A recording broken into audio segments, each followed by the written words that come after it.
जी Kaif 6 MFA कोई test हमारे चल रहे हैं। अभी तक चैप्टर 11, 13 का एक टेस्ट हो चुका है,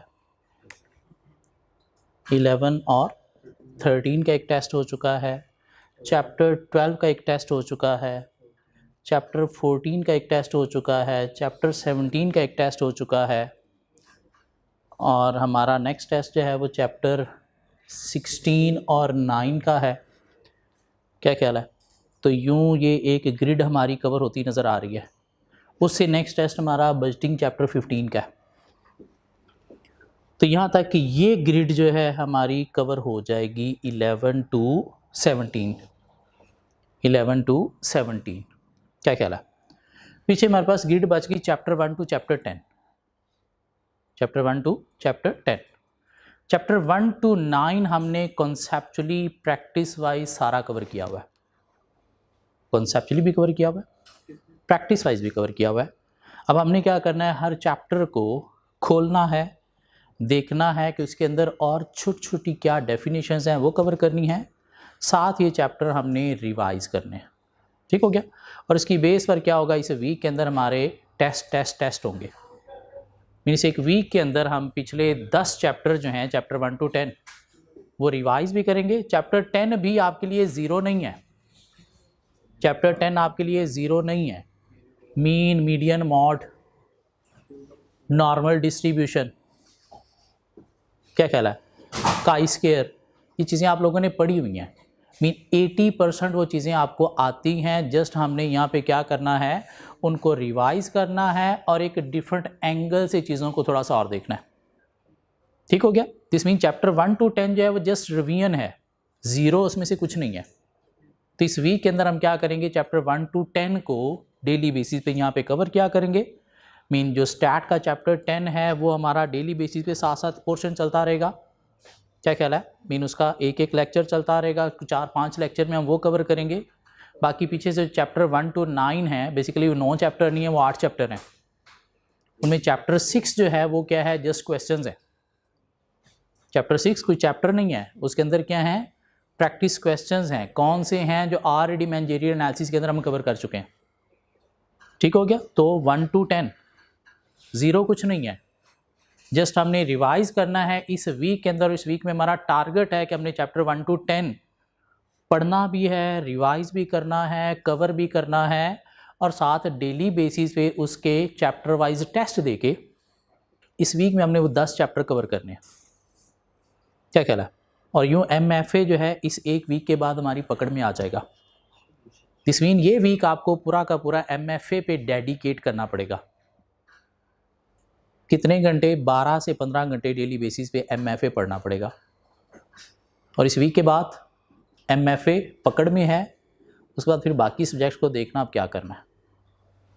ठीक हो गया? मैंने पीछे आप लोगों को नहीं छेड़ा इतना। ये एक वीक आपको MFA को प्रॉपर देना पड़ेगा, जिसके अंदर हम 10 चैप्टर रिवाइज करेंगे, लर्न करेंगे, प्रैक्टिस करेंगे और साथ उनके टेस्ट देंगे। ठीक हो गया? अभी हम कवर करने जा रहे हैं चैप्टर 9। एथिकल डिसीजन मेकिंग का एक छोटा सा चैप्टर था, एथिकल डिसीजन मेकिंग। क्यों है ये चैप्टर? बेसिकली कि बिजनेस के अंदर समटाइम डिसीजन लेते हुए हम फंस जाते हैं किसी डायलेमा में। डायलेमा का मतलब क्या है? एक गंभीर प्रॉब्लमैटिक सिचुएशन जहां पे हम डिसाइड नहीं कर पा रहे होते क्या राइट है और क्या रॉन्ग है। क्या ख्याल है? उस गंभीर प्रॉब्लमैटिक सिचुएशन में डायलेमा को रिजॉल्व कैसे करना है, उसमें हमें ये चैप्टर क्या कर रहा है, हेल्प दे रहा है। मेनली देखा जाए इस चैप्टर के अंदर 3 मेन टॉपिक्स हैं। इस चैप्टर के अंदर 3 मेन टॉपिक्स हैं। एक कोड्स ऑफ एथिक्स है, कोड्स ऑफ एथिक्स, और एथिकल डिसीजन मेकिंग के 2 मॉडल हैं, कोड्स ऑफ एथिक और एथिकल डिसीजन मेकिंग के 2 मॉडल, एक AAA मॉडल और एक टक्कर मॉडल। हम बाकी इसके अंदर कुछ छोटी छोटी बातें कुछ और हैं, कुछ 2-3 छोटे छोटे कॉन्सेप्ट्स हैं जो हम कवर करेंगे। तो उसके बाद ये चैप्टर हो जाएगा वाइंड अप और उसके बाद देखेंगे इसके अंदर क्या क्या क्वेश्चंस हैं, वो देख के तो चैप्टर हमारा ये कंप्लीट वाइंड अप हो जाएगा। प्योर एथिक्स बेस्ड चैप्टर है, बिल्कुल हट के है बाकी सारे चैप्टर से। मीन चैप्टर 1 to 8 के साथ इसका कोई ताल्लुक नहीं है, चैप्टर 10 to 17 के साथ इसका कोई ताल्लुक नहीं है। ऑन इट्स ऑन ये एक इंडिविजुअल चैप्टर है एथिक्स के ऊपर जो हमें कवर करना है। क्यों? यहाँ से जो क्वेश्चन आएगा रटा नहीं आएगा, ये तो तय है कि यहाँ से रटा नहीं आएगा, आएगा तो सिनेरियो बेस्ड क्वेश्चन आएगा, ठीक है। लेकिन फिर भी हमें चीज़ें पढ़नी है, क्यों? कोई एक आध MCQ भी आ सकता है, तो मेनली सिनेरियो बेस्ड क्वेश्चन आएगा। मीन आपको सिनेरियो दिया जाएगा, उसके ऊपर या तो AAA के अकॉर्डिंगली आपको बात करना होगी, या टक्कर के अकॉर्डिंगली बात करना होगी, या कोर्स ऑफ एथिक्स की नॉन कंप्लाइंस भी आइडेंटिफाई की जा सकती है कि कौन सा कोर्स ऑफ एथिक्स यहाँ पे कंप्लाई नहीं हो रहा, और हमने ऐसे भी 1-2 क्वेश्चन कवर किए हैं जी। चैप्टर में अगर हम जाएं, देखें चैप्टर में है क्या। पहले पेज पे उसने बता दिया जी नेचर ऑफ एथिक्स के एथिक्स है ही क्यों। बेसिकली जो कंप्लायंस करवाई जाती है ना प्रोफेशनल से, कंप्लायंस 2 तरह से करवाई जाती है। एक होती है principle based approach, principle based approach किसकी? कंप्लायंस की। और दूसरी होती है rule based approach. Mean professional से जो कंप्लायंस करवाई जाती है किसकी? रूल्स की, स्टैंडर्ड्स की, वो 2 तरह से करवाई जाती है, प्रिंसिपल बेस्ड अप्रोच के थ्रू और रूल बेस्ड अप्रोच के थ्रू। ये जो रूल बेस्ड अप्रोच है ना, इसे बोला जाता है कि ये क्या है? स्ट्रिक्ट अप्रोच है, लाइक लेजिस्लेटिव अप्रोच है। मीन रूल्स बना दिए गए हैं जो आपको मस्ट फॉलो करने हैं, नहीं फॉलो करोगे तो आपके अगेंस्ट डिसिप्लिनरी एक्शन होंगे जो आपको फेस करना पड़ेंगे। आपको पेनल्टीज, फाइन्स भी हो सकते हैं जो आपको फेस करना पड़ेंगे। क्या ख्याल है? आपकी डिमोशन भी हो सकती है अगर आप इनको फॉलो नहीं करोगे। मीन स्ट्रिक्ट रूल्स जो हैं वो क्या है? Rule based approach. एक कंप्लायंस होती है जिसे नाम देता है प्रिंसिपल बेस्ड अप्रोच, और प्रिंसिपल बेस्ड अप्रोच क्या है? फ्लेक्सिबल अप्रोच है। क्या है? फ्लेक्सिबल, मीन स्ट्रिक्ट नहीं है, जिसको कंप्लाई और एक्सप्लेन अप्रोच का नाम भी दिया जाता है। कंप्लाई और एक्सप्लेन, इसका मतलब क्या है कि रूल्स बना दिए गए हैं जो आपको फॉलो करना है, लेकिन अगर कहीं पे कोई रूल फॉलो नहीं हो रहा तो आप एक्सप्लेनेशन, जस्टिफिकेशन दे के रूल से हट भी सकते हो। ये रूल बना दिए गए हैं जो आपको फॉलो करने हैं, लेकिन अगर कहीं पे कोई रूल फॉलो नहीं हो रहा, या रूल जो है वो आपको लग रहा है कि उतनी एक्सप्लेनेशन, उतनी गाइडेंस नहीं दे रहा जितना आपको ज़्यादा कंप्लाई करने की ज़रूरत है, तो फिर आप अपनी जस्टिफिकेशन, एक्सप्लेनेशन दे के रूल्स को अबाइड भी कर सकते हो। अब ये जो एथिकल स्टैंडर्ड आपको दिए गए हैं कि आपको क्या करना है, बिजनेस में एथिक्स को फॉलो करना है, इसमें रूल बेस्ड अप्रोच नहीं है। क्या है? प्रिंसिपल बेस्ड अप्रोच है। मीन आपको खुद से देखना है एक पर्टिकुलर सिचुएशन में क्या चीज आपके लिए राइट है, क्या रॉन्ग है, वो आपको डिसाइड करना है। मीन कोर्स ऑफ एथिक्स आपको दे दिए गए हैं जो आपको फॉलो करने हैं बीइंग अ प्रोफेशनल, लेकिन अगर कहीं पे कोई कोर्स ऑफ एथिक्स फॉलो नहीं हो रहा तो आप वहाँ पे जस्टिफिकेशन, एक्सप्लेनेशन भी दे सकते हो। मीन राइट रॉन्ग आपको खुद से डिसाइड करना है। एथिक्स का मतलब क्या था वो हमने कहीं पे डिफाइन कर लिया था। एथिक्स का मतलब क्या था? एक्सेप्टेबल बिहेवियर, बिहेवियर नहीं, एक्सेप्टेबल बिहेवियर। मीन एक पर्टिकुलर सिचुएशन में, एक पर्टिकुलर सोसाइटी में आपका बिहेवियर जो है वो क्या होना चाहिए? एक्सेप्टेबल होना चाहिए। क्यों? अगर एक्सेप्टेबल है तो एथिकली राइट है, अगर एक्सेप्टेबल नहीं है तो एथिकली रॉन्ग है। जिसकी हमने एग्जांपल दी थी कि चलते हुए किसी को गाली नहीं देनी, थप्पड़ नहीं मारना, हिट नहीं करना। क्यों? एक्सेप्टेबल नहीं, एथिकली रॉन्ग है। लेकिन दोस्तों में बैठे हम दूसरे को गाली भी दे लेंगे, थप्पड़ भी मार लेंगे, हिट भी कर लेंगे, क्या है वो? एक्सेप्टेबल, तो एथिकली राइट। मीन एक चीज एक जगह पे एक्सेप्टेबल नहीं है तो रॉन्ग हो गई, दूसरी जगह पे दोस्तों में बैठे हुए सेम वही बिहेवियर आपका एक्सेप्टेबल है तो क्या हो गया? राइट हो गया। दिस मीन कोई हार्ड एंड फास्ट रूल नहीं है, हमें खुद से डिसाइड करना है क्या एथिकली राइट है, मीन एक्सेप्टेबल क्या है, और क्या एक्सेप्टेबल नहीं है, मीन रॉन्ग है, तो उसे हमने अवॉइड करना है। मीन एथिक्स की जो कंप्लायंस है ये रूल बेस्ड अप्रोच नहीं, क्या है? प्रिंसिपल बेस्ड अप्रोच है। बिजनेस के अंदर आपको देखना है क्या राइट है और क्या रॉन्ग है, और रॉन्ग को अवॉइड करना है, राइट वेथ को, राइट पाथ को क्या करना है? फॉलो करना है। तो पहले पेज पे जस्ट रीडिंग दी गई है कि एथिक्स की ज़रूरत ही क्यों पड़ी है, ताकि बिजनेस जो है वो राइट रॉन्ग को डिसाइड कर सके। राइट वे को चूज़ कर सके, देख सके क्या रॉन्ग है उसे अवॉइड करना है, और जो राइट है, जो एक्सेप्टेबल है पर्टिकुलर सिचुएशन में, उसे क्या करना है, फॉलो करना है। और कंप्लायंस क्या है, स्ट्रिक्ट लेजिस्लेटिव नहीं है इनकी, क्या है, फ्लेक्सिबल अप्रोच है, मीन प्रिंसिपल बेस्ड अप्रोच है, कंप्लाई और एक्सप्लेन अप्रोच के अकॉर्डिंग हमें चलना है। इससे नेक्स्ट पेज पे गए तो जो मेन टॉपिक है वो क्या है, ethics in business, business ethics. Mean business operation perform करते हुए हमें क्या करना चाहिए, being a professional ethically behave करना चाहिए, नॉर्म्स वैल्यूज को हमें क्या करना चाहिए, फॉलो करना चाहिए, प्रिंसिपल्स रूल्स को हमें क्या करना चाहिए, फॉलो करना चाहिए। मीन सिर्फ अपना बेस्ट नहीं देखना चाहिए, हमें सबका बेस्ट देखना चाहिए। क्यों, जब आप सिर्फ अपना बेस्ट देखोगे, दूसरों का बेस्ट नहीं देखोगे, तो फिर शायद एक्सेप्टेबल बिहेवियर नहीं होगा, तो एथिकल बिहेवियर भी वहाँ पे फिर रॉन्ग हो जाएगा। तो हमें राइट बिहेवियर की तरफ जाना है, मीन सिर्फ अपना बेस्ट नहीं, बाकी सबका बेस्ट भी देखना है। एक अप्रोच हमने कहीं पे पढ़ी थी, CSR, इसका क्या मतलब है, कॉर्पोरेट सोशल रिस्पॉन्सिबिलिटीज। कहते हैं कि एक बिजनेस क्या है, artificial person in a society है।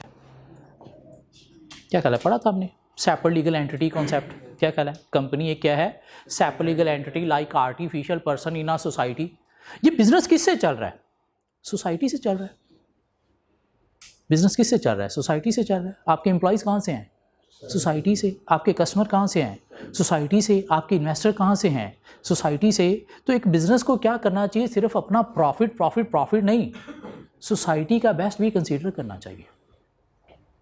क्योंकि अगर आप सोसाइटी का बेस्ट कंसीडर ही नहीं करोगे, तो क्या सोसाइटी की सपोर्ट आपको मिलेगी, नहीं, तो क्या बिजनेस भी चलेगा, नहीं। तो ये बेसिकली CSR जो कॉन्सेप्ट निकला है, कॉर्पोरेट सोशल रिस्पॉन्सिबिलिटी, कि एक बिजनेस को सोशल रिस्पॉन्सिबिलिटीज परफॉर्म करनी चाहिए।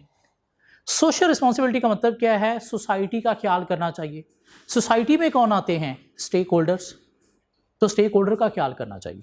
क्यों, ये स्टेक होल्डर का ख्याल करना क्या है, एथिकली राइट बिहेवियर है। स्टेक होल्डर का आप ख्याल नहीं करोगे तो एथिकली क्या है, रॉन्ग बिहेवियर है।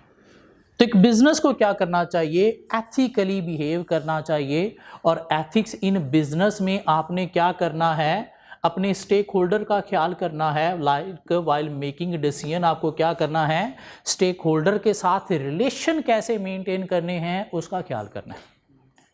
मीन एथिक्स इन बिजनेस में आपने क्या करना है, जो बिजनेस के स्टेक होल्डर्स हैं उनके बेस्ट के लिए डिसीजन लेना है, सिर्फ अपना ही बेस्ट नहीं देखना। मीन सिर्फ अपना प्रॉफिट प्रॉफिट प्रॉफिट नहीं देखना, आपको दूसरों की खातिर अपना बेनिफिट कभी कभार फॉरगॉन भी करना है।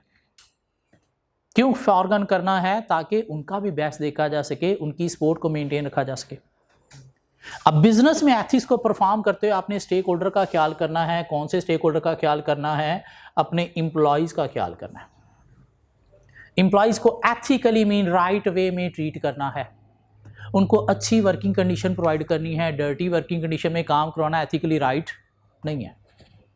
इंप्लॉय को फेयर रिवॉर्ड देने हैं, क्यों, अगर आप फेयर रिवॉर्ड नहीं देते तो एथिकली राइट नहीं है।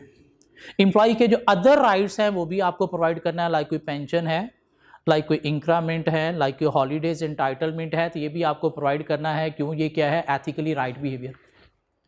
और जब आप इंप्लॉयज़ का इतना ख्याल कर रहे हो तो इंप्लॉयज़ भी फिर आगे से इन रिटर्न एथिकली बिहेव करेंगे, अनएथिकली एथिकली बिहेव करेंगे। क्यों, अगर आप इंप्लॉयज़ का ख्याल नहीं कर रहे तो फिर इंप्लॉयज़ भी कभी भी एथिकली बिहेव नहीं करेंगे। और इंप्लॉयज़ एथिकली बिहेव नहीं कर रहे तो बिजनेस के अंदर क्या एथिक्स को फॉलो किया जा सकता है, नहीं।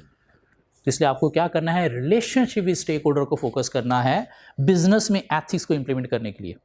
रिलेशनशिप किसके साथ, इंप्लॉयज़ के साथ अच्छे बनाने हैं, इनको फैसिलिटेट करना है, इनके राइट्स इनको प्रोवाइड करने हैं।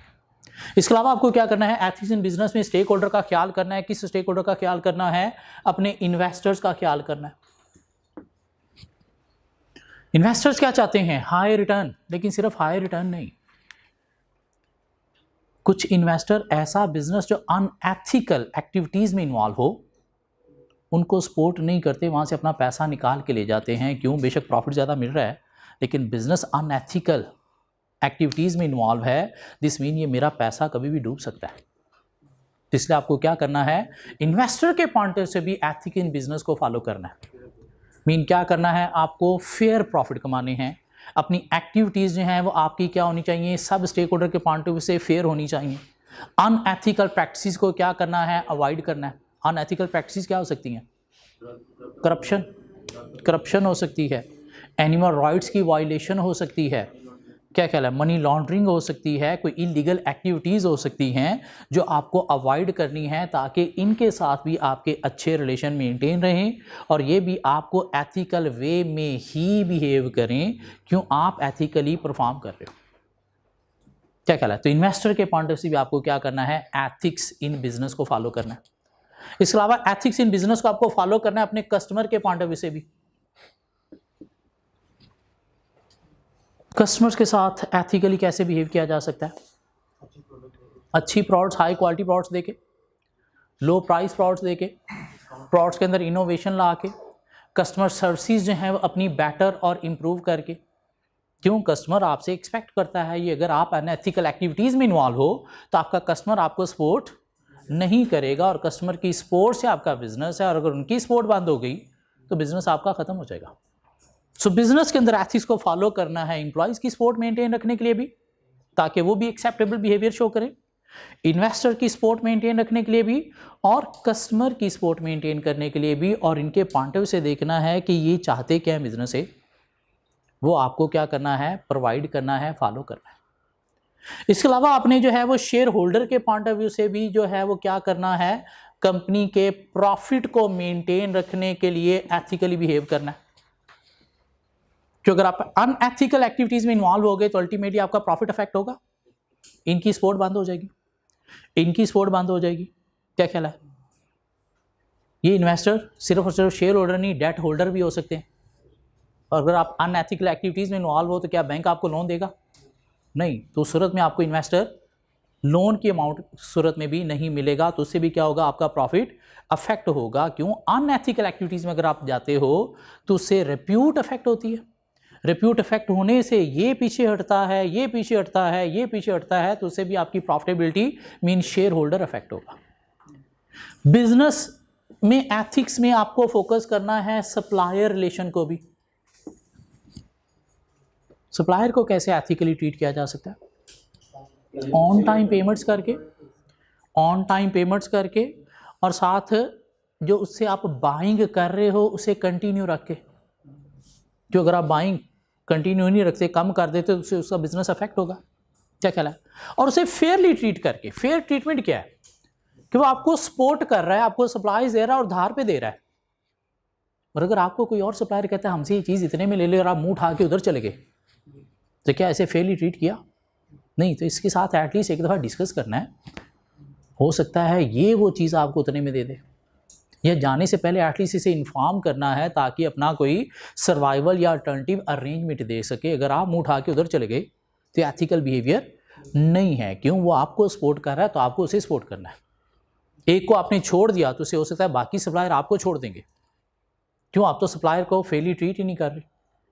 क्या ख्याल है। और ये एक्सेप्टेबल बिहेवियर नहीं है, तो इससे भी आपका बिजनेस अफेक्ट हो सकता है। तो बिजनेस के अंदर एथिक्स को फॉलो करना है, इनके साथ रिलेशनशिप या इनकी सपोर्ट को मेंटेन रखने के लिए। बिजनेस के अंदर एथिक्स को फॉलो करना है सोसाइटी के साथ रिलेशन भी मेंटेन करने के लिए। सोसाइटी में कौन है, जनरल पब्लिक, और जनरल पब्लिक से ये सारे आपको मिल रहे हैं। क्या ख्याल है। मीन आपको अनएथिकल एक्टिविटीज़ को अवॉइड करना है, पॉल्यूशन को कंट्रोल करना है। क्यों, पॉल्यूशन से कौन अफेक्ट हो रहा है, सोसाइटी, तो इससे आपकी बैड रिप्यूट होगी। रिसोर्सेज सिर्फ यूज़ नहीं करने, क्या करने हैं, रीप्रोड्यूस, रिप्लेनिशमेंट भी करने हैं, ताकि आने वाली पौध के लिए भी रिसोर्सेज छोड़े जा सकें। क्या ख्याल है, आने वाली पौध के लिए भी रिसोर्सेज छोड़े जा सकें। अगर आप नहीं छोड़ोगे तो उससे अफेक्ट कौन होगा। और अगर सोसाइटी को ये इल्म हो गया कि आपकी वजह से अफेक्ट हुए हैं, तो उससे आपकी रेप्यूट अफेक्ट होगी, उससे सोसाइटी की सपोर्ट मीन इन सब की सपोर्ट बंद होगी, तो बिजनेस क्या हो जाएगा, अफेक्ट हो जाएगा। तो इसलिए बिजनेस के अंदर एथिक्स को फॉलो करना है, बिजनेस के लॉन्ग टर्म सर्वाइवल के लिए, या इनके साथ अच्छे रिलेशनशिप या इनकी अच्छी सपोर्ट को मेंटेन रखने के लिए।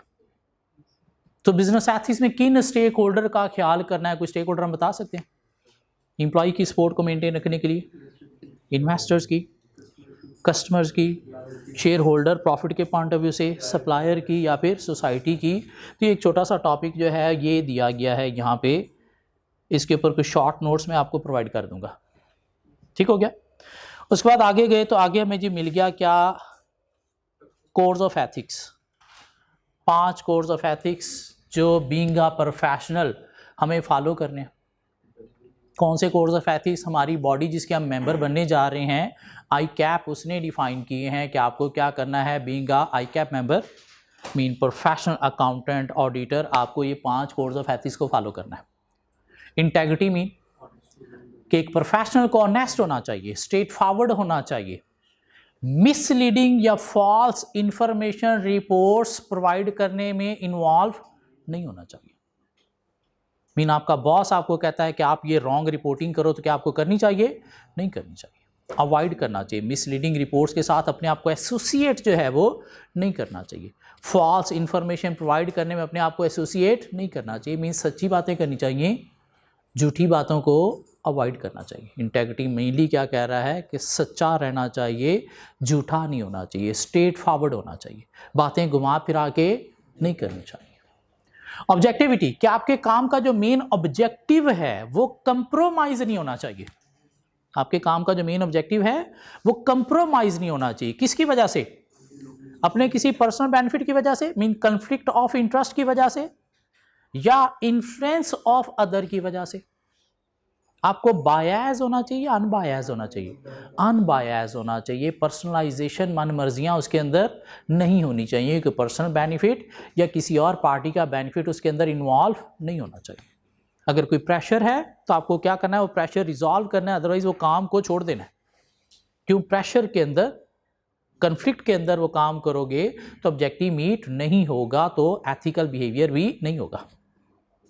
Professional competence and due care, के जो काम आप करने जा रहे हो उस रिलेटेड आपके पास competence mean knowledge, skill, experience होना चाहिए। अगर नॉलेज, स्किल, एक्सपीरियंस नहीं है तो आपको कोई भी ऐसा काम नहीं करना चाहिए जो आप करने के काबिल नहीं हो।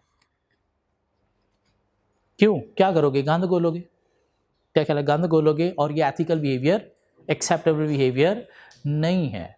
क्यों?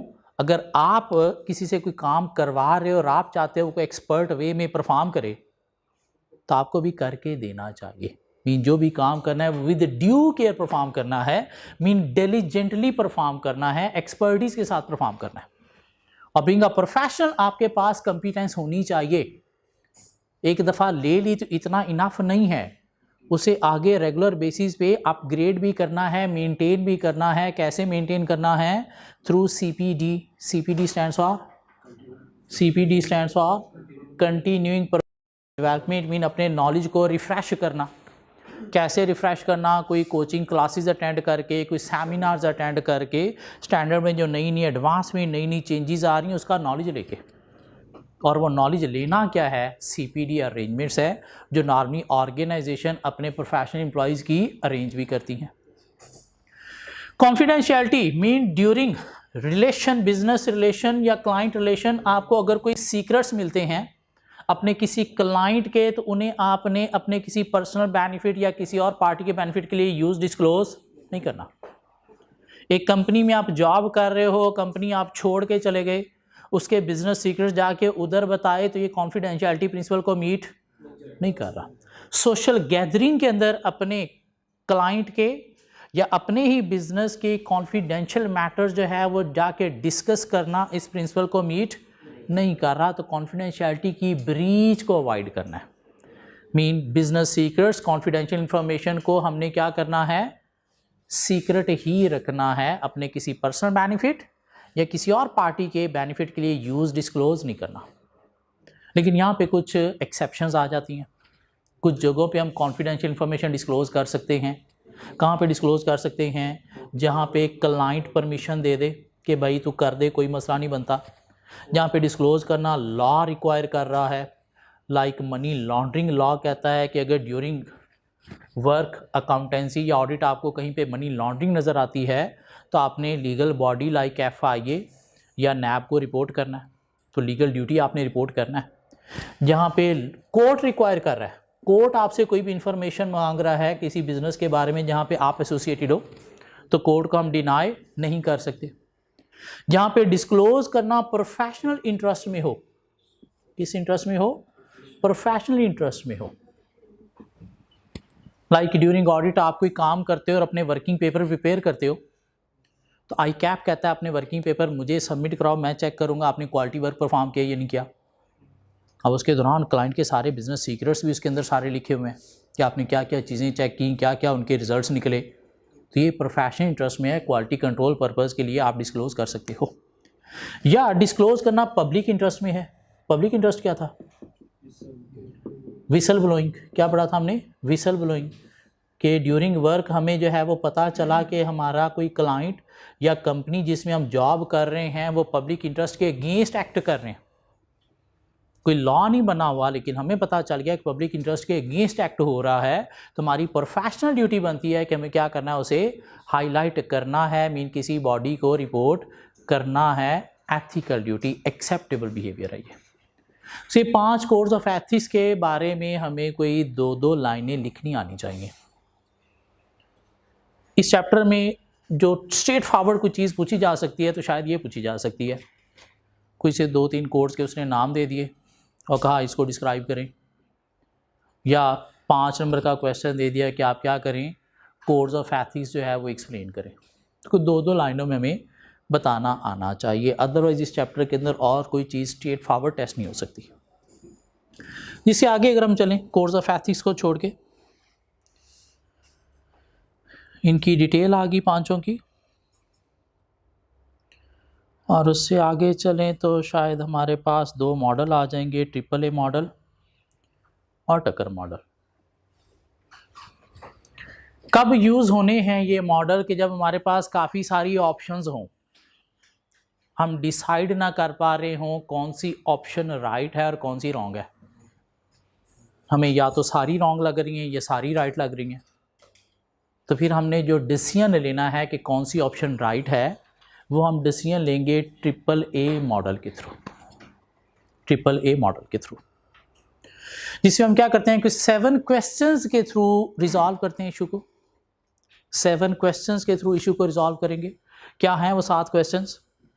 देखेंगे कि फैक्ट्स क्या हैं केस के, क्या कहला केस के फैक्ट्स देखेंगे, मीन मसला क्या है वो देखेंगे।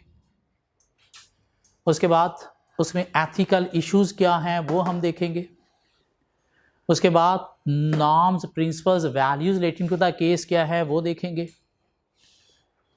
अल्टरनेटिव कोर्स ऑफ एक्शन क्या है हमारे पास, मीन ऑप्शंस क्या क्या हैं वो देखेंगे। हर ऑप्शन को देखेंगे according to norms, principle, values, क्या चीज़ अफेक्ट हो रही है, क्या चीज़ पूरी हो रही है। कंसीक्वेंसेस देखेंगे हर कोर्स ऑफ एक्शन के, मीन क्या क्या आउटकम हैं इनके, और उसके बाद हम फाइनल डिसीजन लेंगे कि हमें कौन सा वे, कौन सा पाथ चूज़ करना चाहिए। जिसकी एग्जांपल हमने डिस्कस की थी एक पाकिस्तान वापडा की, पाकिस्तान वापडा जिसको मिनिस्ट्री ऑफ एनर्जी ने एक ऑर्डर किया कि आप हमें जो है वो प्राइसेस कट डाउन करने की बजट समरी बना के दो विदिन 10 डेज़। और हमें पता चला कि मिनिस्ट्री ऑफ एनर्जी जो है आगे कोई इलेक्शन होने जा रहे हैं और ये 2 वीक बाद अपनी कोई मेजर इलेक्शन स्पीच करने जा रहा है, तो शायद ये रिपोर्ट वहाँ पे यूज़ करेगा कि इसलिए वोट्स को अफेक्ट करने के लिए, क्या कहला है। और बीइंग अ पाकिस्तान वापडा national organisation, public sector organisation, हमारी रिस्पॉन्सिबिलिटी बनती है, हमारा ऑब्जेक्टिव है कि हमने प्रॉफिट को नहीं देखना, सोशल वेलफेयर में काम करना है। सोशल वेलफेयर मीन होल जनता का ख्याल करना है, किसी एक पर्टिकुलर पर्सन या किसी एक पर्टिकुलर पार्टी का बेस्ट नहीं देखना। और अगर ये रिपोर्ट हम देते हैं और ये इलेक्शन स्पीच में यूज़ करके वोट को अफेक्ट करता है, तो शायद हमने पब्लिक के अगेंस्ट एक्ट किया इनको सपोर्ट करके। लेकिन बीइंग पाकिस्तान वापडा हमें मिनिस्ट्री ऑफ एनर्जी के अंडर काम भी करना है, क्यों, पब्लिक सेक्टर ऑर्गेनाइजेशन है, तो इनको ओबे भी करना है। और अगर रिपोर्ट नहीं देते तो वो ऑबीडियंस हमारी जो है वो पूरी नहीं होगी। तब हमें ये रिपोर्ट देनी चाहिए या नहीं देनी चाहिए, ये क्या है हमारा मेन मसला, main facts of the case, main issue क्या है। इशू पहले पॉइंट में हमें क्या बताना है, इशू क्या है हमारा। दूसरे में हमने क्या बताना है, एथिकल इश्यूज क्या है इसके अंदर, मीन कौन सा कोर्स ऑफ एथिक्स आपका अफेक्ट हो रहा है। इंटेग्रिटी इफेक्ट हो रही है, शायद हमने स्ट्रेट फॉरवर्ड रिपोर्टिंग नहीं की, एक तरह का सीक्रेट रिपोर्ट इनको की। ऑब्जेक्टिविटी इफेक्ट हो रही है मेनली, क्यों? थ्रेट है हमारे ऊपर, थ्रेट है हमारे ऊपर। कौन सा थ्रेट है? इंटिमिडेशन थ्रेट है कि हमें प्रेशराइज किया जा रहा है कि आपने रिपोर्ट देनी है। उस प्रेशर के अंदर अगर हम रिपोर्ट देते हैं तो शायद इनको सपोर्ट कर रहे हैं। मीन कौन सा कोर्स ऑफ एथिक्स इफेक्ट हो रहा है या कोई थ्रेट आइडेंटिफाई होता है, तो वो आपने लिखना है नंबर 2 में। नंबर 3 में आपने क्या देखना है? Norms, principles and values relating to the case. Principles mean rules. Rules क्या हैं कि मिनिस्ट्री ऑफ एनर्जी को आपने फॉलो करना है, ऑबीडियंस आपने शो करनी है। वैल्यूज मीन आपकी वैल्यूज आपको क्या कहती हैं कि आपको इंडिपेंडेंट डिसीजन लेने हैं, किसी के प्रेशर में डिसीजन नहीं लेने। नॉर्म्स, नॉर्म्स का मतलब क्या है यहाँ पे? सोशल वैल्यूज मीन सोसाइटी क्या एक्सपेक्ट करती है? सोसाइटी आपसे एक्सपेक्ट करती है ट्रांसपेरेंसी, शफाफियत, कोई इनसाइडर डीलिंग नहीं होनी चाहिए। सोसाइटी आपसे अफेक्ट करती है क्या? इंटेग्रिटी, क्या आपको ऑनेस्ट भी रहना है सबके साथ। मीन यहाँ पे इस हेड में आके आपको मसला हुआ करेगा, तो यहाँ पे आप लोगों ने क्या डिस्कस किया करना है? एक तो इंडिपेंडेंस डिस्कस किया करनी है, एक आपने ट्रांसपेरेंसी डिस्कस किया करनी है, एक आपने ऑबीडियंस डिस्कस किया करनी है, और क्या था? गवर्नेंस। गवर्नेंस मीन रूल्स को डिस्कस किया करना है जो आपके ऊपर कोई इम्पोज हैं, लाइक लॉज हैं, तो उनको देखना है कि उसमें हमारे पास क्या बातें हैं। मीन ये 4 बातों के पॉइंट से आपने ये नंबर 3 पॉइंट को डिस्कस किया करना है। नंबर 2 में कोड्स ऑफ एथिक्स, नंबर 2 में कोड्स ऑफ एथिक्स, नंबर 3 में इंडिपेंडेंस हमारी कहीं इफेक्ट हो रही है या नहीं हो रही, ट्रांसपेरेंसी मीट हो रही है या नहीं हो रही, शफाफियत, ऑबीडियंस टूवर्ड्स जो भी हमारे ऊपर हैं उनकी तरफ हमारी जो है वो शो हो रही है नहीं हो रही, और गवर्नेंस मीन रूल्स क्या कहते हैं, प्रिंसिपल्स मीन लॉज क्या कहते हैं जो हमें फॉलो करने हैं, वो मीट किस सूरत में हो रहे हैं और किस सूरत में नहीं हो रहे। अब अगर हम रिपोर्ट दे देते हैं और ये अपनी इलेक्शन स्पीच में यूज़ कर रहे हैं, तो उससे शायद हमारी इंडिपेंडेंस अफेक्ट होगी। क्या ख्याल है? इंडिपेंडेंस अफेक्ट होगी, ट्रांसपेरेंसी अफेक्ट होगी, इनसाइडर हमने रिपोर्ट दी, ऑबीडियंस मीट हो गई, गवर्नेंस रूल्स शायद मीट हो गए कि हमें मिनिस्ट्री ऑफ एनर्जी के अंडर काम करना है, तो जो भी कहेंगे जी हजूरी करनी है। रिपोर्ट नहीं देते तो इंडिपेंडेंस को तो हमने बचा लिया कि हमें शक है कि इलेक्शन स्पीच में यूज़ करने जा रहे हैं, ट्रांसपेरेंसी को भी हमने बचा लिया, लेकिन ऑबीडियंस प्रूव नहीं हुई और गवर्नेंस रूल्स को भी हमने फॉलो नहीं किया। क्या कह रहा? उसके बाद क्या देखना है? अल्टरनेटिव कोर्सेज ऑफ एक्शन के हमारे पास ऑप्शंस क्या हैं? तो ऑप्शन एक तो है रिपोर्ट दे दें, दूसरी ऑप्शन है रिपोर्ट देने से डिनाई कर दें, या कोई और भी ऑप्शन बनती है डिले करके दे दें कि अपनी इलेक्शन स्पीच दे दे तो उसके बाद दे दें, इनको कह दें भाई टाइम लगता है, इतना कोई जादुई काम नहीं है कि बस हमने ये किया और प्राइसेस कट डाउन की समरी बन गई, नहीं, इतनी बड़ी ऑर्गेनाइजेशन है तो हमें हर लेवल पे कॉस्ट को देखना पड़ता है। या डिस्कस करके दे दें भाई रिपोर्ट ले लो लेकिन प्लीज़ इलेक्शन स्पीच में यूज़ नहीं करनी, अदरवाइज़ हम फिर आपको ही सपोर्ट कर रहे हैं, बाकी जनता के खिलाफ हैं।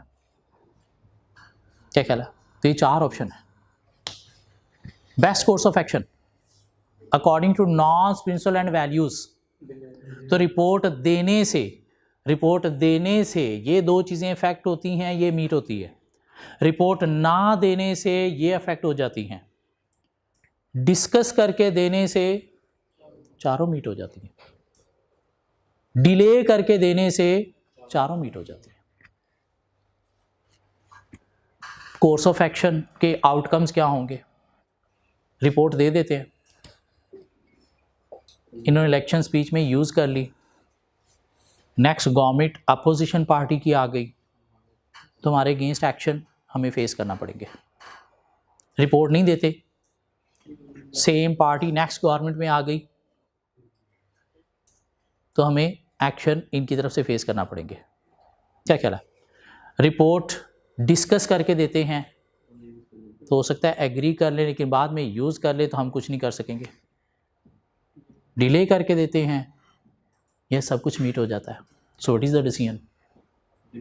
डिले करके देना। और इसके ऊपर शायद हमने एक question David Hunter David Hunter का पार्ट ए कवर किया हुआ है, और ये क्वेश्चन करने के बाद AAA मॉडल का कोई भी क्वेश्चन आ जाए तो वो टैकल हो जाएगा। उसके बाद हमने देखा जी टक्कर मॉडल का भी यूज करना है कि एक डिसीजन जो हमने ले लिया है उसे हमने टेस्ट करना है कि वो एथिकली राइट है या नहीं। तो टक्कर के 5 क्वेश्चन अप्लाई करेंगे, और इसकी एग्जांपल भी हमने यही पाकिस्तान वापडा डिस्कस की थी कि पाकिस्तान वापडा बिजली बना रही है किसे, कोल के थ्रू, और कोल के थ्रू बिजली प्रोड्यूस करना जो है वह एनवायरमेंटल फ्रेंडली एक्टिविटी नहीं है।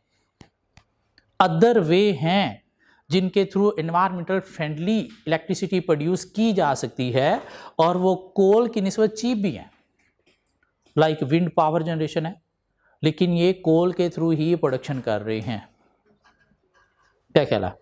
तो क्या हुआ, दुनिया के अंदर कोई एक एनवायरमेंटल बॉडी थी, उसने एक रिपोर्ट इशू कर दी कि जो पाकिस्तान है ये दुनिया के जो मोस्ट पॉल्यूटेड कंट्रीज हैं उनमें से एक है, और उसकी रीज़न ये इसकी गवर्नमेंट भी है।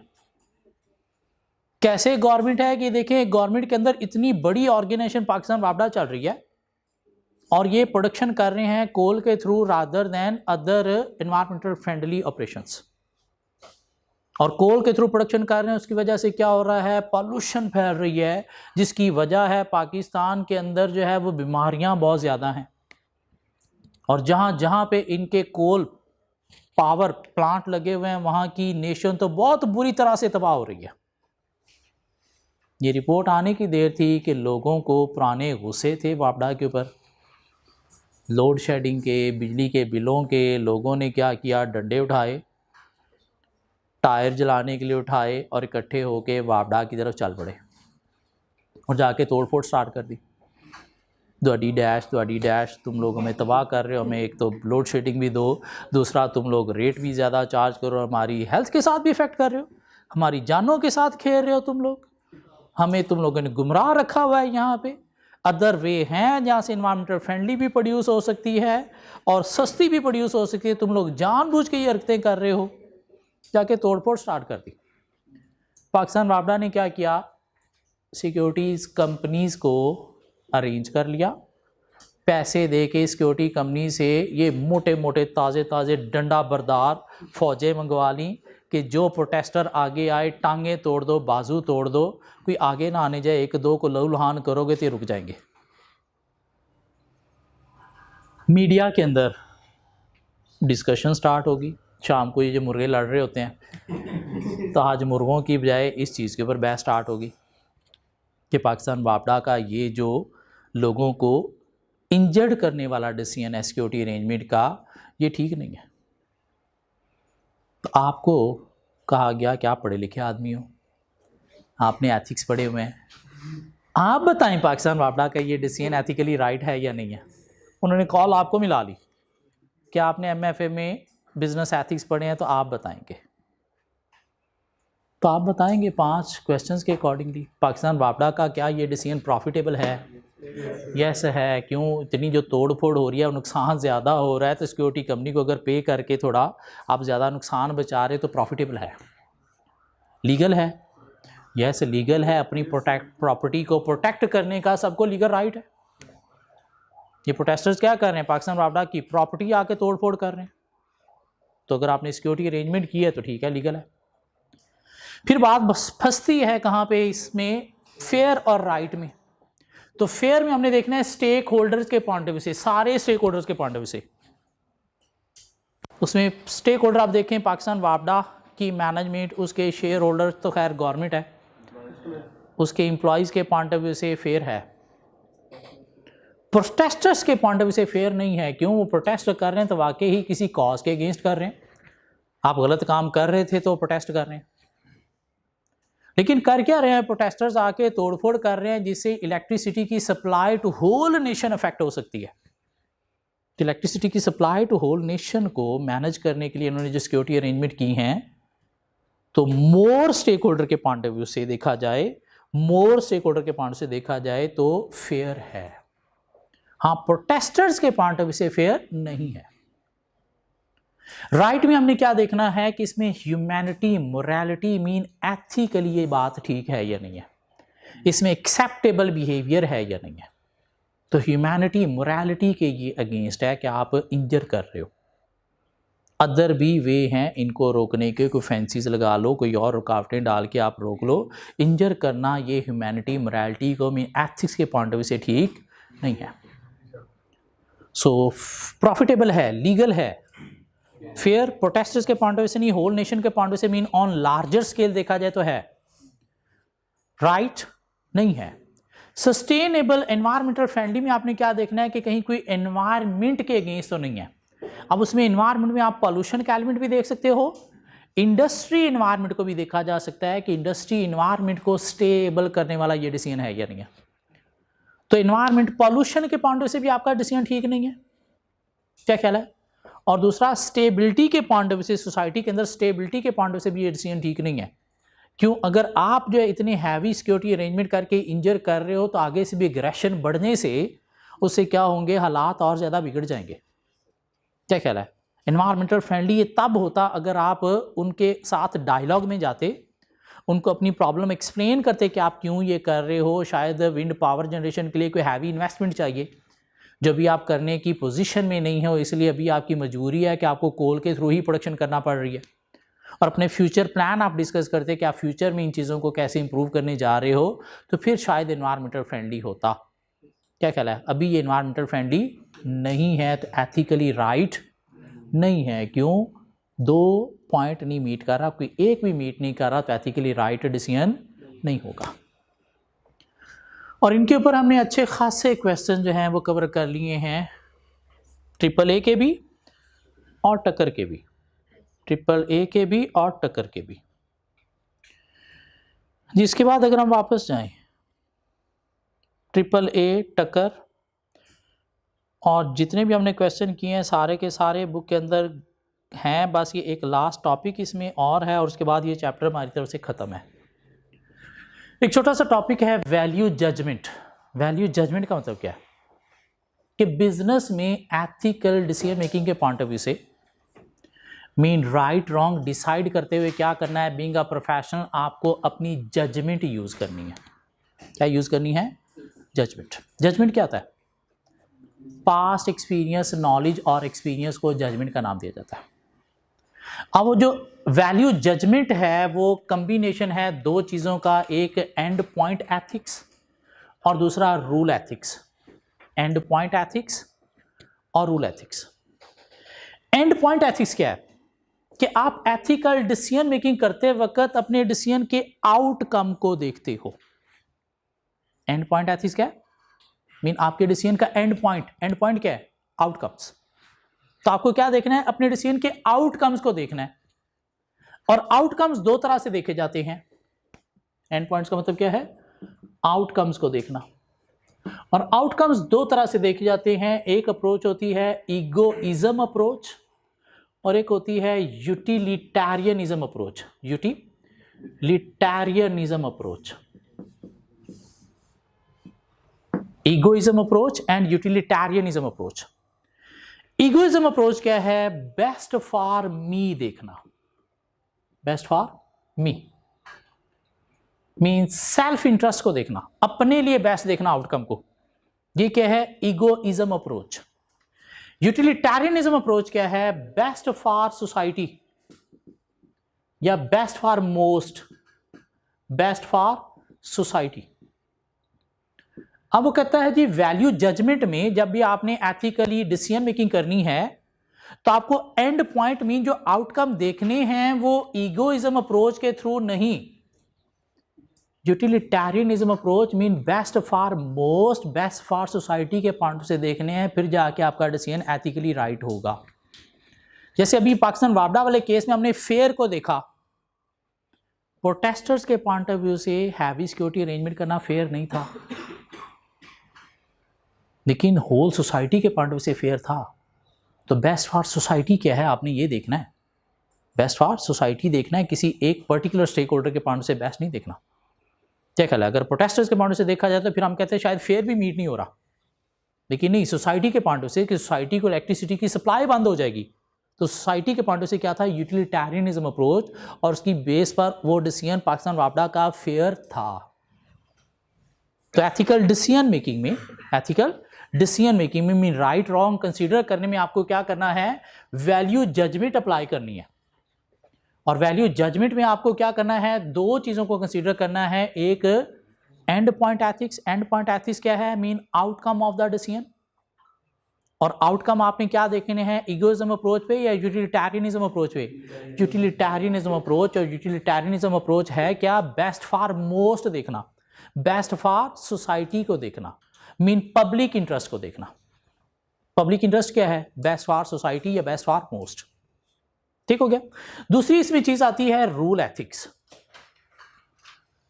सो वैल्यू जजमेंट के अंदर क्या है, दो चीजें, एक end point ethics mean outcome देखना जिसकी बेस पर आप राइट रॉन्ग डिसाइड करोगे, और दूसरा क्या है, रूल एथिक्स।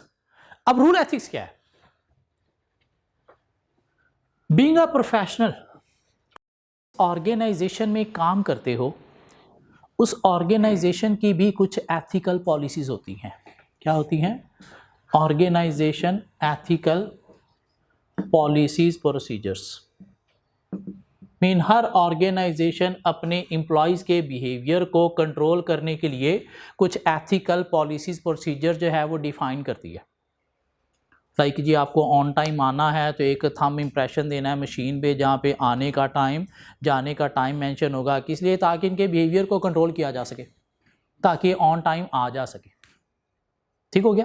कहीं से कोई भी चीज़ आपने लेनी है तो प्रॉपर आपने एक डिपार्टमेंट से इशू करवानी है, और वहाँ पे क्या होगी, प्रॉपर उसकी रिकॉर्डिंग होगी, किस लिए, ताकि ऐसे ही कोई मुंह उठा के चीज़ें यूज़ ना करना शुरू कर दे। ये क्या है, ऑर्गेनाइजेशन के rules policies procedures. Being a professional आपको जो है वो आई कैप ने भी कुछ कोड्स ऑफ एथिक्स दिए हैं। मीन प्रोफेशनल बॉडी जो है आपकी, प्रोफेशनल बॉडी जो है उसने भी आपको कुछ कोड्स ऑफ एथिक्स दिए हैं जो आपको फॉलो करने हैं। इंटेग्रिटी, ऑब्जेक्टिविटी, कॉन्फिडेंशियलिटी की ब्रीच को अवॉइड करना है, कंपिटेंस इंश्योर करना है बिफोर एक्सेप्टिंग एनी वर्क, और प्रोफेशनल बिहेवियर शो करना है। ये प्रोफेशनल बिहेवियर क्या था, प्रोफेशनल बिहेवियर क्या था कि कोई भी ऐसा काम नहीं करना जिससे प्रोफेशन के ऊपर डिसक्रेडिट आता हो। पढ़ाते हुए मैं भूल गया था, उसमें कॉन्फिडेंशियलिटी तो आपने डिस्कस कर ली थी, प्रोफेशनल बिहेवियर ने डिस्कस किया था कि कोई भी ऐसा काम नहीं करना जिससे प्रोफेशन के ऊपर डिसक्रेडिट आता हो। Mean according to law regulation standard work perform करना है, अपनी मनमर्जियां नहीं करनी, अदर प्रोफेशनल के अगेंस्ट हमें फजूल डिस्पैरिंग रिमार्क्स नहीं देने। ये नहीं कहना कि फलां फर्म गंदा काम करती है हम अच्छा करते हैं, वो फलां फर्म भी चार्टर्ड अकाउंटेंट है, तो आपने गाली किसको दी है, अपने प्रोफेशन को। इनको ऐसी हरकत नहीं करनी जिससे प्रोफेशन के ऊपर डिसक्रेडिट आता हो। अपनी फ़ी चार्ज करते वक्त रीजनेबल चार्ज करनी है। दो कंपनीज एक ही लेवल की, एक का आप काम कर रहे हो 5,000 में, दूसरे का काम कर रहे हो 5 लाख में, नहीं चलो 50,000 5 लाख में, तो नहीं, इस तरह की एग्जैजरेटेड जो है वो फीस आपको चार्ज नहीं करनी, लेवल आपके सेम होने चाहिए। अदरवाइज उंगलियां उठा सकते हैं कि यार इसे 5 लाख इसे 50,000, काम दोनों का सेम है, जिससे प्रोफेशन के ऊपर डिसक्रेडिट आता है। प्रोफेशनल बिहेवियर, सो बिहेवियर को प्रोफेशनल बनाने के लिए ऑर्गेनाइजेशन भी कुछ पॉलिसी प्रोसीजर डिफाइन करती है, कुछ प्रोफेशनल बॉडी की तरफ से भी कोड्स ऑफ एथिक्स आपको फॉलो करने हैं, कुछ कंट्रीज के लॉ रेगुलेशंस भी होते हैं। ये लॉ रेगुलेशंस क्यों डिफाइन किए जाते हैं, लॉ रेगुलेशंस क्यों डिफाइन किए जाते हैं सोसाइटी के अंदर, लॉ रेगुलेशन बने क्यों बने हुए हैं, सोसाइटी को कंट्रोल करने के लिए, सोसाइटी के बिहेवियर को कंट्रोल करने के लिए, ताकि गंदी गलत गलीज हरकतें ना करें, इसलिए लॉ बनाएंगे ना। क्या ख्याल है। अब वो कहता है कि ये एथिकल रूल क्या है, रूल एथिक्स क्या है, कि अगर एक पर्टिकुलर सिचुएशन में आप फंस गए हो जहां पे आपको राइट रॉन्ग डिसाइड करना है, तो आपको क्या करना है, ये जो 3 तरह के रूल्स पॉलिसीज प्रोसीजर्स हैं इनके अकॉर्डिंगली चलना है। और रूल क्या फॉलो करना है कि इसकी प्रायोरिटी होनी चाहिए पहली, बॉडी की प्रायोरिटी होनी चाहिए दूसरी, और ये जो आपकी ऑर्गेनाइजेशन के रूल्स हैं इसकी प्रायोरिटी होनी चाहिए तीसरी। आपकी ऑर्गेनाइजेशन के रूल ये कहते हैं कि भाई आपका जो बॉस है आपने उसे फॉलो करना है। बॉस कहता है कि ये रिपोर्ट के अंदर ये फिगर इस तरह से नहीं, ऐसे लिख दे, अब आप बैठ गए हो लिखूं या ना लिखूं, तो क्या आप पहले बॉस को फॉलो करना है? नहीं, पहले लॉज को फॉलो करना है, कहीं ये लॉ के अगेंस्ट तो नहीं है। उसके बाद कोड्स ऑफ एथिक्स, फिर जाके तीसरी बारी आएगी किसकी? ऑर्गेनाइजेशन पॉलिसी प्रोसीजर्स की, जो आपको कही गई है। So value judgement mean right wrong decide करते वक्त बीइंग अ प्रोफेशनल आपको क्या करना है? अपना एक्सपीरियंस नॉलेज यूज करना है। कैसे यूज करना है? उसमें आपको एंड पॉइंट एथिक्स को देखना है, मीन आउटकम देखने हैं। और आउटकम में आपको क्या देखना है? ईगोइज्म या utilitarianism? Utilitarianism mean best for society, best for most देखना है। सेल्फ अप्रोच नहीं होनी चाहिए, मीन बेस्ट फॉर मी नहीं देखना। और दूसरा वैल्यू जजमेंट में आपको क्या देखना है? Rule ethics. रूल एथिक्स क्या है? क्या आपको राइट रॉन्ग डिसाइड करते वक्त किस चीज को पहले फोकस करना है, किस चीज को पहले आपने प्रायोरिटी देनी है? पहले लॉज रेगुलेशन को, अगर नहीं है तो उसके बाद प्रोफेशनल बॉडी के जो कोड्स हैं, और अगर नहीं है तो उसके बाद फिर ऑर्गेनाइजेशन की कोड। तीनों हैं तो पहली प्रायोरिटी किसकी है? लॉ रेगुलेशन की, दूसरी प्रोफेशनल बॉडी कोड्स की, और तीसरी ये क्या है? रूल एथिक्स है। मीन एथिक्स में रूल क्या फॉलो करना है आपने, मीन फॉलो क्या करना है? तो पहले लॉ को फॉलो करना है, नहीं है कोई गाइडलाइन नहीं है तो फिर प्रोफेशनल बॉडी, अगर वो नहीं है तो फिर ऑर्गेनाइजेशन की जो पॉलिसी प्रोसीजर्स है। और यूं मिला के ये चैप्टर हो गया ख़त्म। बस आगे क्वेश्चंस हैं, और इस चैप्टर के जितने भी क्वेश्चन हैं सारे के सारे हम कवर कर चुके हुए हैं। इस चैप्टर के सारे क्वेश्चन कवर कर चुके हुए हैं। आपको अगर मैं बता दूं कहाँ कहाँ पे कवर कर चुके हैं, जो लोग ऑनलाइन में हैं उनके पास तो ऑनलाइन लेक्चर की एक्सेस है, जिनके पास नहीं है उनको भी बता रहा हूँ, ताकि वहाँ से अगर दोबारा कवर करने हो तो कवर हो सकेंगे। जो लेक्चर नंबर हमारा है 9, 10 और 11, इनके अंदर सारे के सारे क्वेश्चन हम कवर कर चुके हैं। कुछ जो क्वेश्चन बच चुके थे वो हमने कवर किए हैं टेस्ट नंबर 2 में। टेस्ट नंबर 2 में हमारे जो क्लास में टेस्ट चलते रहे हैं, कोई 10 को टेस्ट हुए हैं हमारे, उसमें टेस्ट नंबर 2 में हमने कवर किए हैं। और टेस्ट नंबर 2 की जो डिस्कशन है वो लेक्चर नंबर 20 के अंदर है। कोई 1-2 क्वेश्चन टेस्ट नंबर 2 में थे। कुछ क्वेश्चन हमने कवर किए हैं अपनी असेसमेंट 1 में भी। असेसमेंट 1 जो हमारी थी उसमें भी एथिक्स के हमने कोई 2 क्वेश्चन कवर किए हैं। असेसमेंट 1 का क्वेश्चन नंबर 2 एथिक्स पे था और क्वेश्चन नंबर 3 एथिक्स पे था, और इसकी डिस्कशन आपको लेक्चर नंबर 36 में मिलेगी। और कुछ एथिक्स के क्वेश्चन हमने जो है वो कवर किए हैं अपनी टर्म टेस्ट में भी। टर्म टेस्ट 1 जो है उसका क्वेश्चन नंबर 1 और क्वेश्चन नंबर 2 जो है वो भी एथिक्स के ऊपर था। और सारे के सारे क्वेश्चन हमारी जो बुक में हैं वो इनमें कवर हो गए हैं, बल्कि हमारी बुक के अलावा जो कोई क्वेश्चन थे 3-4 वो भी हमने इन टेस्ट के अंदर कवर किए हुए हैं। ठीक हो गया। सो AAA टक्कर मॉडल क्वेश्चन की प्रैक्टिस करनी है आप लोगों को। बाकी इस चैप्टर में क्या था? कोड्स ऑफ एथिक्स पांचों में कि 2-2 लाइनों में लिखने आने चाहिए। शायद आप लोगों ने टैक्स में पढ़े हुए हैं, कुछ लोगों ने ऑडिट में पढ़े हुए हैं, कुछ लोगों ने FAR 2 में पढ़े हुए हैं, तो सेम वही वर्डिंग लिखी जा सकती है। लॉ में भी पढ़े हुए हैं, सेम वही वर्डिंग लिखी जा सकती है, सेम वर्डिंग लिखी जा सकती है, चेंज नहीं ज़रूरी। इसके अलावा क्या था? Ethics in business.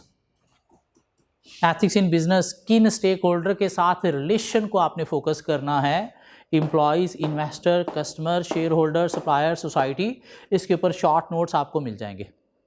इसके अलावा एक टॉपिक क्या था हमारे पास? Last topic value judgement. Mean while making right wrong आपको क्या यूज़ करना है? जजमेंट। कैसे यूज़ करनी है? Through and point of ethics, और उसमें फोकस करना है यूटिलिटेरियनिज्म को। और रूल एथिक्स, उसमें प्रायोरिटाइज करना है law regulation first, then professional body codes, and then organizational ethical policies procedures. ठीक हो गया। सो ये चैप्टर 100% अब कंप्लीट हो गया। इसको प्रिपेयर करें आज और इसका टेस्ट दे दें, क्या ख्याल है, जिससे चीज़ें लॉकअप होती चली जाएंगी और आगे इसी तरह से एक एक चैप्टर को हम पकड़ते चले जाएंगे, उसके ऊपर डिस्कशन क्या करेंगे कॉन्सेप्चुअली। प्रैक्टिस के पॉइंट ऑफ व्यू से हमारे पहले 9 चैप्टर कवर हैं। इसमें चैप्टर 6 कोई चैप्टर नहीं है। चैप्टर 6 के अंदर क्या है, पेस्टल, 5 फोर्सेस, स्वॉट के सिर्फ क्वेश्चंस, कोई टॉपिक नहीं है उसके अंदर। क्या ख्याल है, आई क्या आपको शायद करना क्या चाहिए था कि चैप्टर वाइज क्वेश्चन देने चाहिए थे, लेकिन उसे शायद टॉपिक वाइज क्वेश्चन अरेंज नहीं हुए, उसे पता नहीं चला कि मैं कौन से चैप्टर के साथ कौन सा क्वेश्चन रखूं, और जल्दी में उन्होंने क्या किया, क्वेश्चंस का एक चैप्टर बना दिया। तो इनफैक्ट अगर इफेक्टिवली देखा है तो हमारे पास 17 चैप्टर नहीं, चैप्टर कितने हैं, 16 चैप्टर हैं। वो छठा चैप्टर कोई चैप्टर नहीं है, वो जस्ट क्वेश्चंस हैं। ठीक हो गया। क्वेश्चंस किसके, पेस्टल, 5 फोर्सेस, स्वॉट। तो वो हम चैप्टर वाइज उनको अरेंज करके चैप्टर के साथ साथ कवर करेंगे। पहले जो चैप्टर में देखा जाए तो पहला पूरा एक चैप्टर सिर्फ पॉलिटिकल फैक्टर पे है।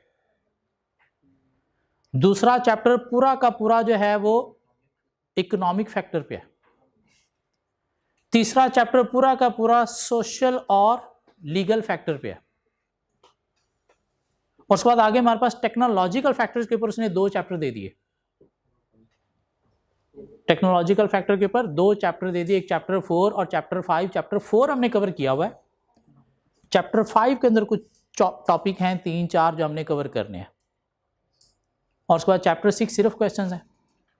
आगे चैप्टर 7 और 8 उसके अंदर क्या है, value chain, internal analysis, resources और BCG matrix, Porter 5 forces, life cycle model, ये चीज़ें हैं। तो वो आगे हम एक एक चैप्टर इस तरह से खोलते चले जाएंगे और कवर करते चले जाएंगे। ये एक वीक आपको कोशिश करनी है MFA इस अटेम्प्ट में पास करने के लिए। प्लीज़ ये एक वीक आपको देना है, ये एक वीक MFA को दे दो। उसके बाद आगे आने वाले जितने भी वीक्स हैं एग्ज़ाम तक, वो बाकी सब्जेक्ट्स को दे देना, अटेम्प्ट आपकी सक्सेसफुल हो जाएगी।